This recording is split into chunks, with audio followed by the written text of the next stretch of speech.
오늘 잠언 13장의 말씀을 통하여서 공의는 행실이 정직한 자를 보호하며 라는 제목으로 강해 이어가도록 하겠습니다.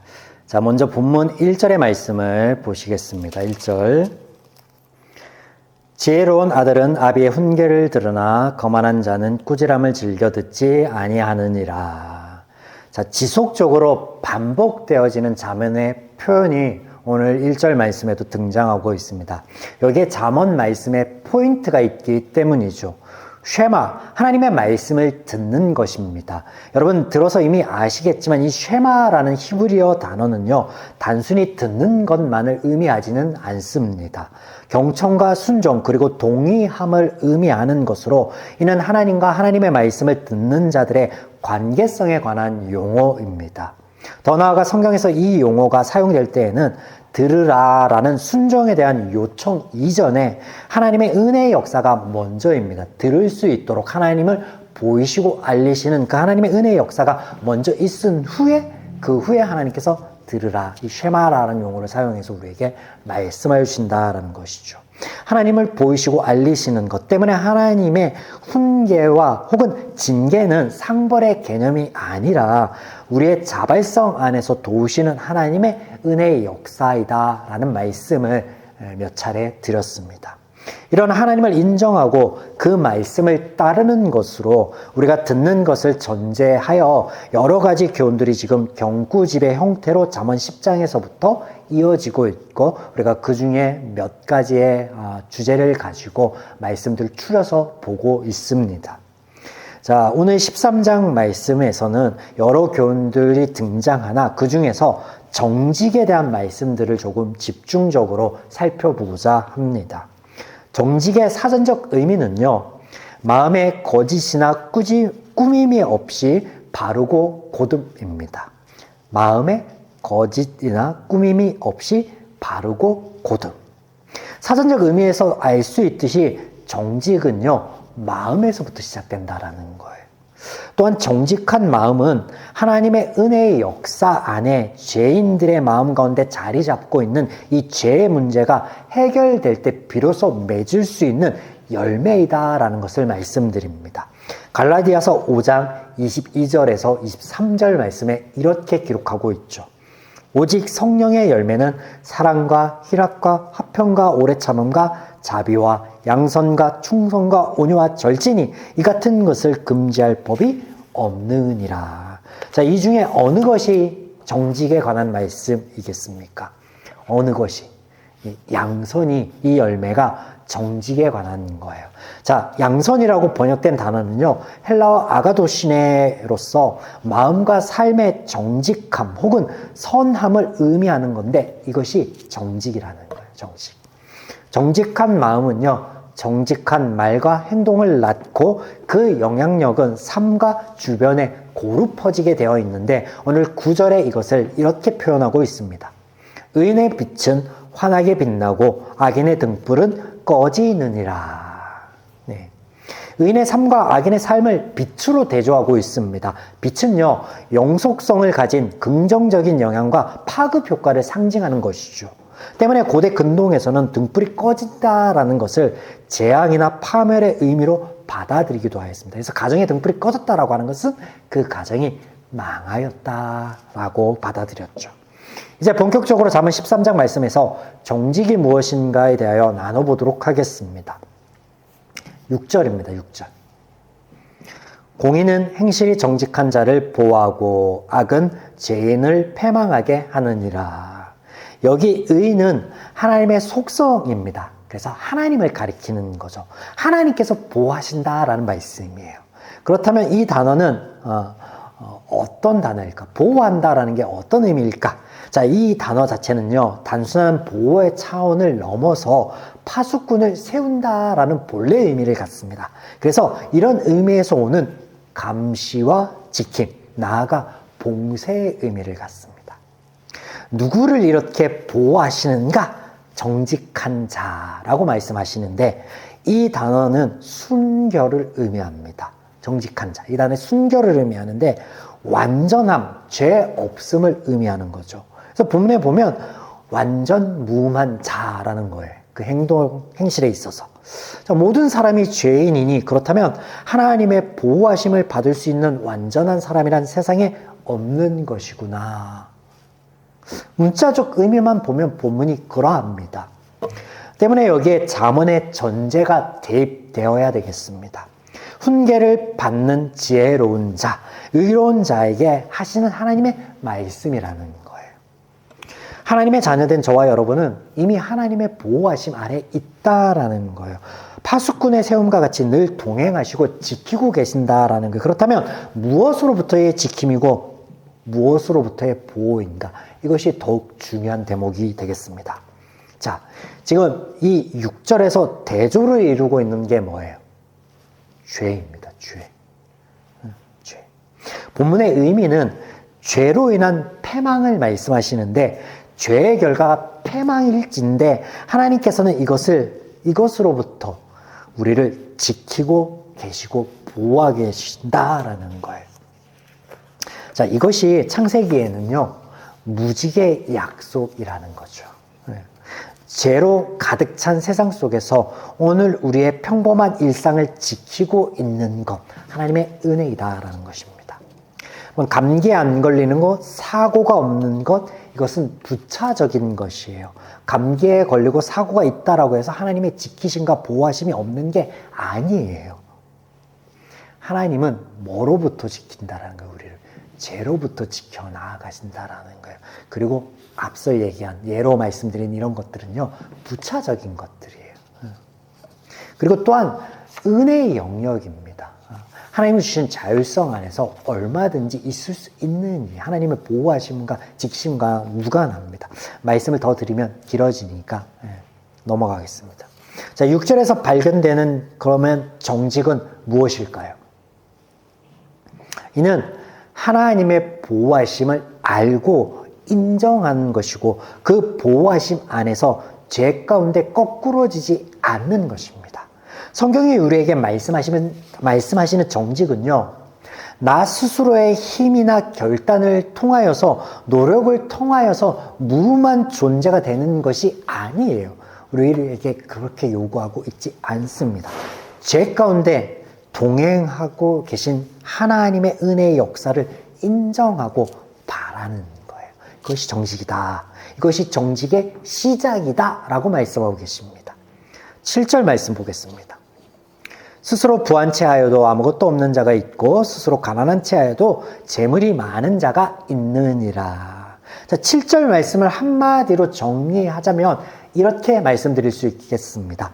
표리부동. 표리부동은 무엇입니까? 겉과 속이 다르다라는 것이죠. 정직은 있는 그대로를 직시하는 것입니다.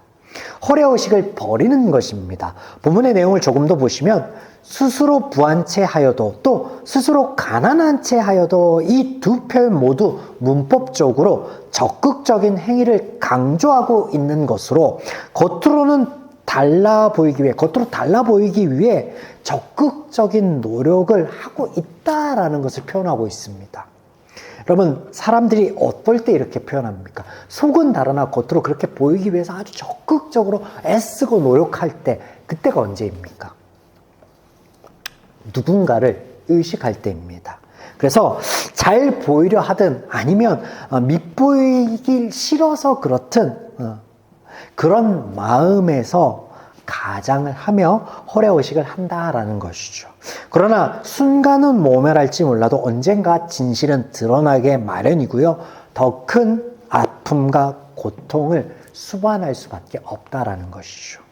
때문에 있는 그대로의 나와 삶을 인정하고 받아들이는 것, 허례의식을 버리는 것이 정직이다라고 말씀하고 계십니다. 8절 사람의 재물이 자기 생명의 속전일 수 있으나 가난한 자는 협박을 받는 일이 없느니라. 자, 이게 무슨 말인가요?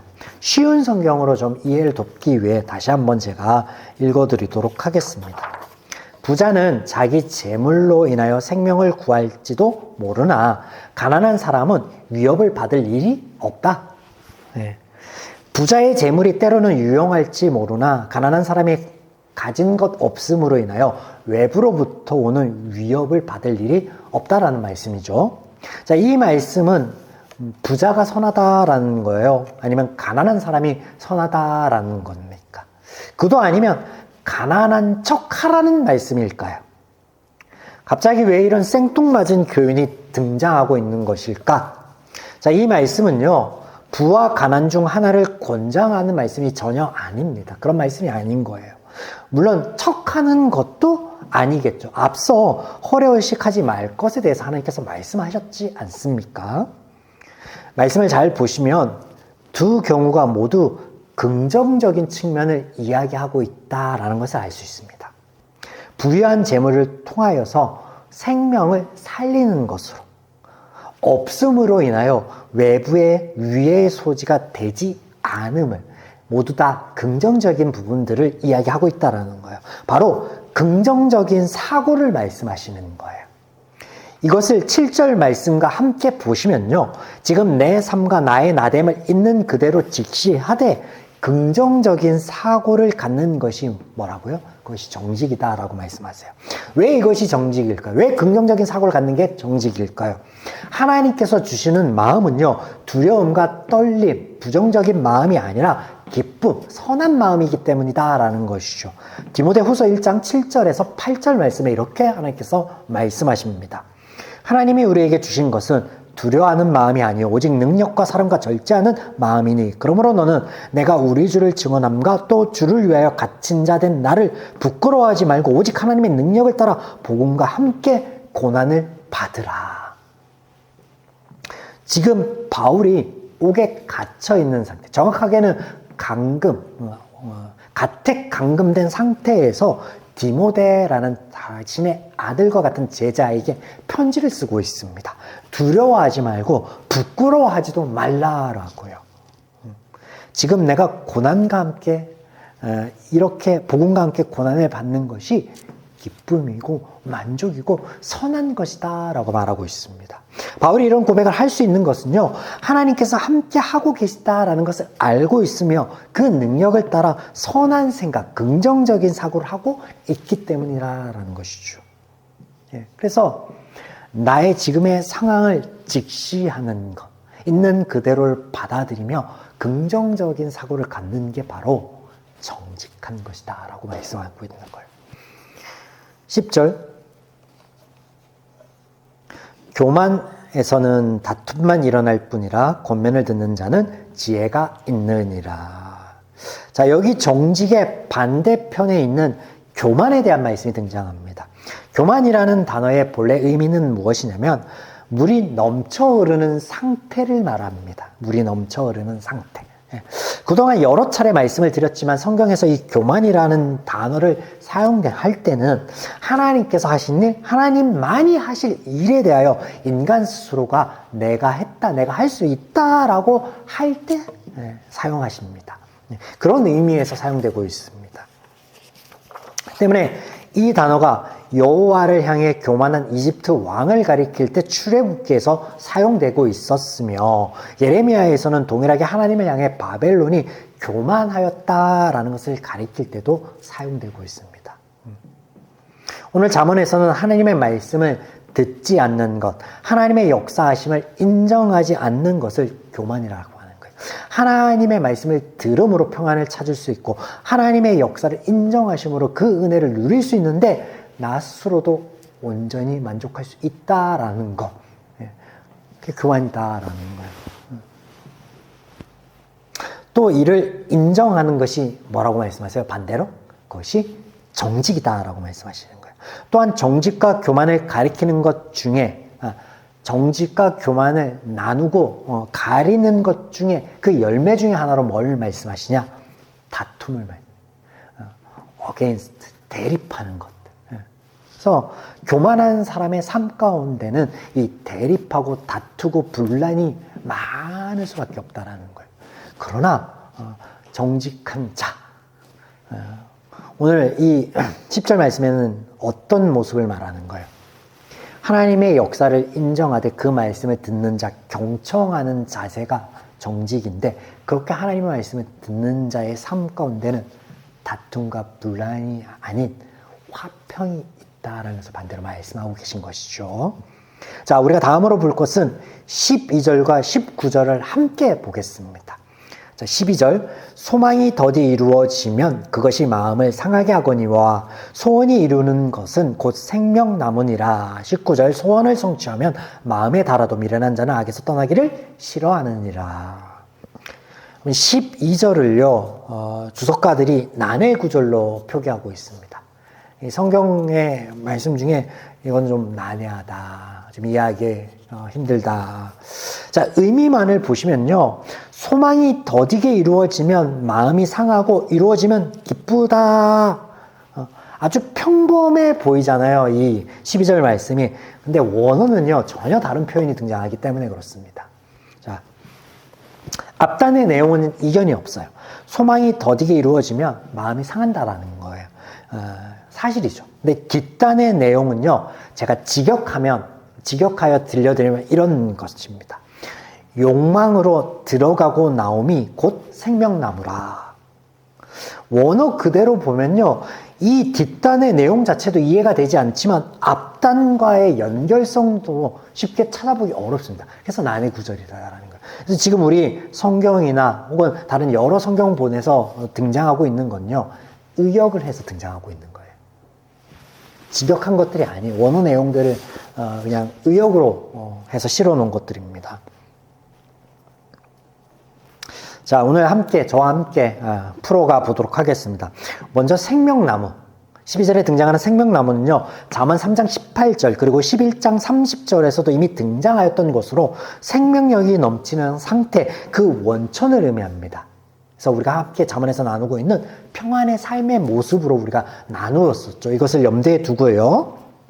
12절에 소망으로 번역된 단어와 소원으로 번역된 단어는요, 전혀 다른 단어입니다. 소망은 기대하고 희망하는 것, 말 그대로 소망이지만 뒷단에 등장하는 소원은요, 열망, 기쁨, 탐욕을 의미하는 단어로 이것이 때로는 성욕이 될 수도 있고요, 식욕이 될 수도 있는 그런 단어입니다. 이런 인간의 기본적인 욕구가 생겼다 사라졌다 하는 것은요, 자연스러운 것입니다. 또 그 자연스러운 것이요, 생명력 있는 삶이다라는 것은 자명합니다. 식욕이 전혀 없는 삶, 혹은 식욕이 너무 많은 비정상적인 삶, 본문의 표현을 빌리자면 생명력이 결여된 삶이다라고 할 수 있기 때문이죠. 그렇다면 왜 이렇게 다른 의미의 경구가 하나로 연결되어 있는 것인가? 그래서 동일한 단어가 등장하고 있는 19절 말씀을 함께 보아야 하는 것이겠죠. 19절, 직역하면 탐욕이 있으면 마음이 즐거워도 어리석은 자는 악에서 떠나기를 싫어한다. 탐욕의 성취에서 오는 마음의 즐거움에는요, 영속성이 없습니다. 찰나이며 갈망하는 이들에게 더 많은 것들을 앗아가기 마련이죠. 이때 혼동하지 마실 것은 인간의 기본적인 욕구에 관한 것이 아니에요. 이 단어 자체가 제 마음에서 오는 과한 열망을 의미한다라는 것이죠. 그리고 이는 중독으로 이어질 것 또한 말씀하십니다. 어떻게 표현하고 있어요? 떠나기를 싫어한다라는 거예요. 원어에는 이 대목이 더욱 구체적으로 극적으로 표현되고 있는데, 단순히 꺼려하는 마음이 아니라 벗어날 수 없음, 그 상태에서 벗어나는 것 자체를 할 수 없다라고 표현하고 있고요, 그것을 벗어나는 것을 극도로 싫어하는데 혐오한다라고 표현하고 있어요. 제 노예가 된 상태, 그 자체를 표현하고 있는 거예요. 그렇다면 이 말씀들 속에 우리는 어떤 정직의 모습을 발견하게 될까요? 먼저 정리해 볼까요? 정리해 보면, 소망이 더디 이루어지면 마음이 상하게 되는데, 그런데 과한 소망 안에서는 그 안에서는 성취도 없고, 또 거기에 쌓여있는 자는 거기에서 떠나기를 싫어한다. 그러나 적절한 열망은 삶이 평안해질 수 있다. 그러면 이 말은 뭐예요? 적절한 소망을 갖는 것이 포인트가 되겠죠. 그래서 정직은요, 망상에 빠지지 않는 것이다 라고 축약해 볼 수 있겠습니다. 우리의 소망이요, 비현실적인 것이어서 그것이 더디 이루어지고 잡을 수 없다면 우리의 삶은요, 그것으로 인하여 마음이 상할 수밖에 없다라는 것이죠. 때문에 현실에 기인한 것, 온전한 기쁨을 얻을 수 있는 것들이어서 그 안에 성취될 수 있는 소망을 갖는 것이, 이것이 뭐라고요? 정직의 또 다른 모습이라는 거예요. 우리의 삶과 나의 모습을 직시하면, 그리고 긍정적인 사고를 가지면요, 우리가 허황된 것들을 바람으로 그것이 이루어지지 않아서 마음 상할 일이 없으며, 적절한 소망과 그 성취는 우리의 삶을 생명나무와 같이 평안으로 이끄는데, 이것이 바로 뭐라고요? 정직의 모습이다라고 말씀하고 있다는 것이죠. 자, 이해가 되시죠? 요 구절. 자, 끝으로 17절을 보겠습니다. 17절. 악한 사자는 재앙에 빠져도 충성된 사신은 양약이 되느니라. 충성된 사신은 양약이 된다. 파견되어서 직무를 수행하는 사신이나 사자가 그 업무를 충성되이 행할 때 그 결과 파견한 이가 왕이 될 수도 있고, 뭐 고위 누군가가 될 수도 있으나 그하고 또 그 공동체에게 유익이 됨에 대해서 말씀하시는 거죠.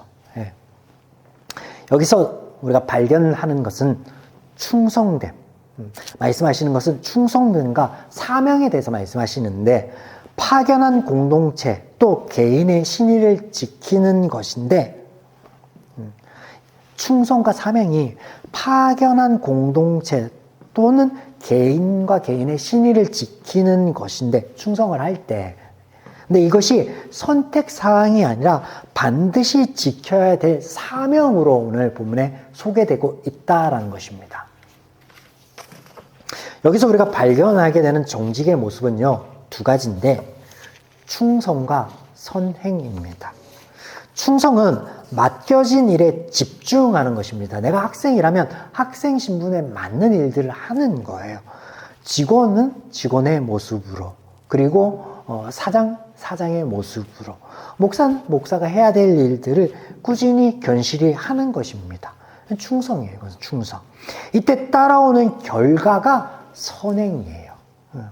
본문 가운데 이를 양약이라고 표현하고 있습니다. 선행이란 이웃과 공동체에 끼치는 선하고 의로운 행동을 총칭하는 것인데, 우리가 굳이 이러한 행실을 삶 가운데 실천하려고 하는 것이 아니라 오늘 내게 맡겨진 그 작은 일 하나라도 그것에 충실히 해 나아가는 모습이, 이것이 선행으로 이어진다라는 거예요. 그래서 사신과 사자의 충성은 양약이 된다.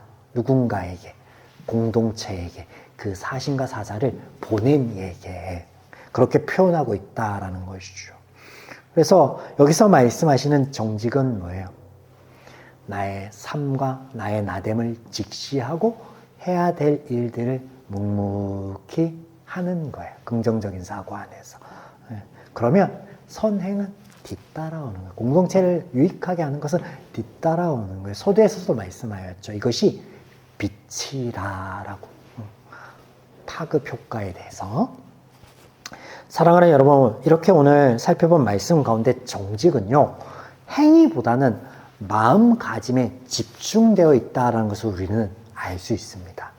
먼저 하나님을 인정하고 바라는 것, 그 안에 나와 나됨의 삶을 인정하고 직시하며 긍정적인 사고를 갖는 것, 허황된 것들을 바라지 않는 것, 실제적인 것들을 소망하는 것, 하나님의 지속적인 말씀을 듣고 오늘 내가 해야 될 일들을 하며 묵묵하게 살아가는 것, 이것이 정직이다라고 우리에게 말씀하여 주십니다.